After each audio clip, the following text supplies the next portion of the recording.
没员工的吧，关键没都没考上项目来呢喏。还不了了。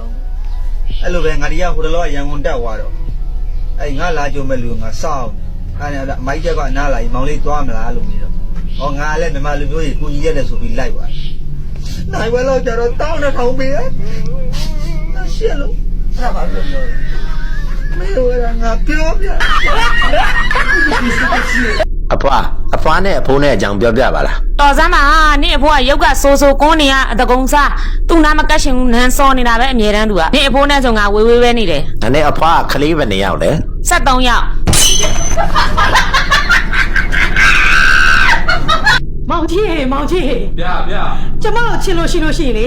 လိုင်လီယာစိန်3,500မိုးဝယ်ပြီးတော့လေဟိုဟာစိန်စီပေးအောင်နော် ဘယ်ဝါကြီးတော့ အော်ဟိုကျမပြောတာလေဟိုသွားကိုလည်းစိန်စီပေးအောင်လို့ပြောတာ လောကကြီးမှာသစိမ်းဆန်တဲ့ဆွေမျိုးတွေရှိတယ်လို့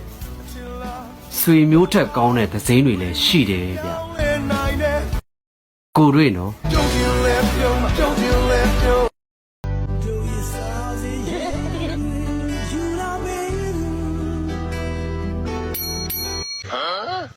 မောင်လေးကိုမမအရန်သဘောကျတယ်ဒါပေမဲ့မောင်လေးကအရန်စိတ်လှုပ်ရှားနေလို့လားတော့မသိဘူးအဝင်ကြမ်းသွားတယ်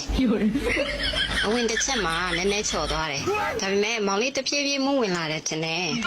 အလဲပိုင်းလောက်မှာအဝင်ထွက်မှန်လာတယ်ဒါပေမဲ့တချို့နေရာလေးတွေမှာမောင်လေးကိုအားမရအောင်မောင်လေးဒီထက်လှုပ်ပြနိုင်လိမ့်မယ်လို့မမမျှော်လင့်ထားတာအားစိုက်တဲ့နေရာလေးတွေမှာနည်းနည်းပြော့နေတယ်လို့ပဲနေမကောင်းဖြစ်နေသလားတော့မသိဘူးပေါ့နော်